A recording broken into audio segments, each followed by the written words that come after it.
Bien-aimés en Christ, bonjour. Alors nous allons continuer la lecture du livre de Daniel de l'Ancien Testament. Souvenez-vous, on avait dit que ce livre compte 12 chapitres et que les 12 chapitres pouvaient être scindés en deux.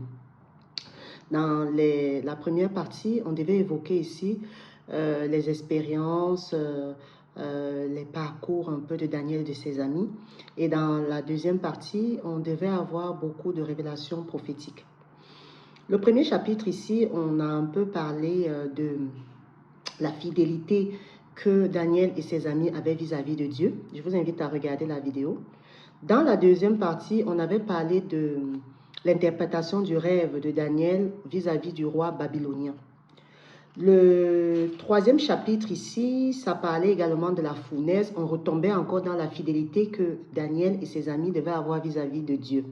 Leur détermination à ne pas adorer les statuettes. Donc, on va continuer notre lecture qui va toujours s'opposer sur l'analyse des rêves que Daniel va faire. Et donc, ce rêve, ça ne sera plus le rêve de la grande statue comme nous l'avions fait dans le deuxième chapitre. Ici, ça sera à propos d'un grand arbre. Alors, munissez-vous de vos Bibles. Je pense que nous allons peut-être faire le chapitre 4 en deux. On va lire du verset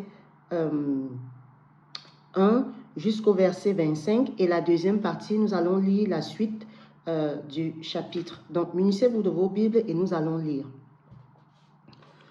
Le roi Nebuchadnezzar adressa ce message aux hommes de tout peuple, toute nation et toute langue habitant tout l'empire. Que la paix vous soit donnée en abondance. Il m'a semblé bon de vous faire connaître les signes et les miracles que Dieu très haut accomplit vis-à-vis de moi. Que ces signes sont grands, que ces miracles sont puissants. Son règne est un règne éternel et sa domination dure de génération en génération. Moi, Nebuchadnezzar, je vivais tranquillement chez moi, heureux, dans mon palais. J'ai eu un rêve qui m'a effrayé. Les pensées qui me poursuivaient sur mon lit et les visions de mon esprit me terrifiaient. J'ai ordonné qu'on fasse venir devant moi tous les sages de Babylone, afin qu'ils me fassent connaître l'explication du rêve. Alors, les magiciens, les astronautes, les prêtres chaldéens et les divins sont venus. Je leur ai raconté le rêve, mais ils ont été incapables de m'en faire connaître l'explication. Le dernier à se présenter devant moi était Daniel, appelé Belteshazzar, d'après le nom de mon Dieu, et qui en lui l'esprit des dieux saints. Je lui ai raconté le rêve. Belteshazzar, chef des magiciens, qui en a, toi, je le sais. L'esprit des dieux saints, et pour aucun secret n'est trop difficile. Donne-moi l'explication des visions que j'ai eues en rêve.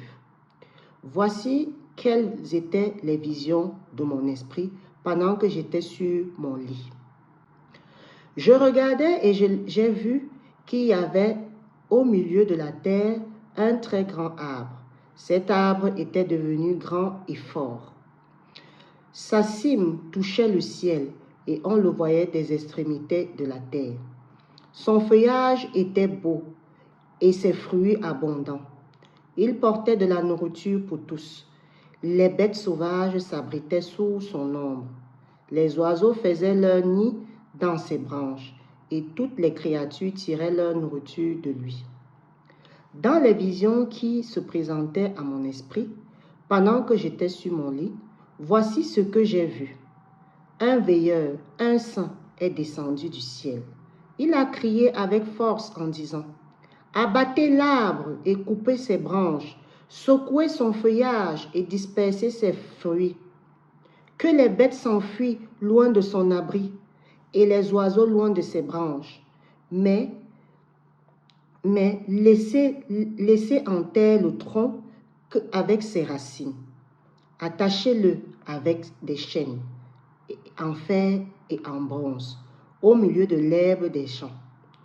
Qu'il soit trempé par la rosée du ciel et qu'il ait comme les bêtes l'herbe de la terre pour nourriture.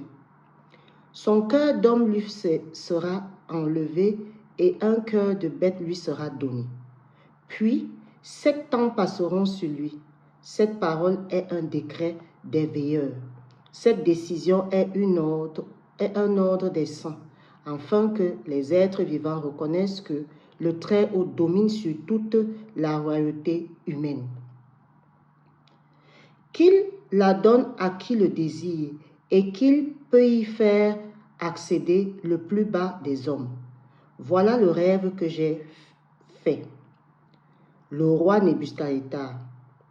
Quant à toi, Daniel, donne-en l'explication, puis que tous les anges de mon royaume sont incapables de me le faire connaître.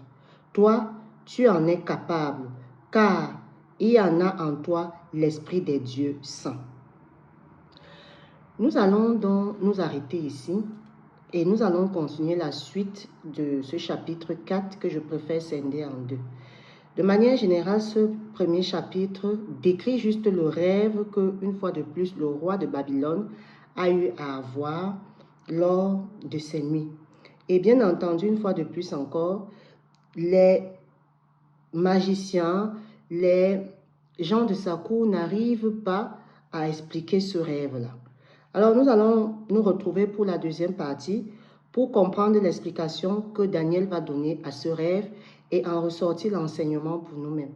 Alors, je vous dis à très vite. Portez-vous bien.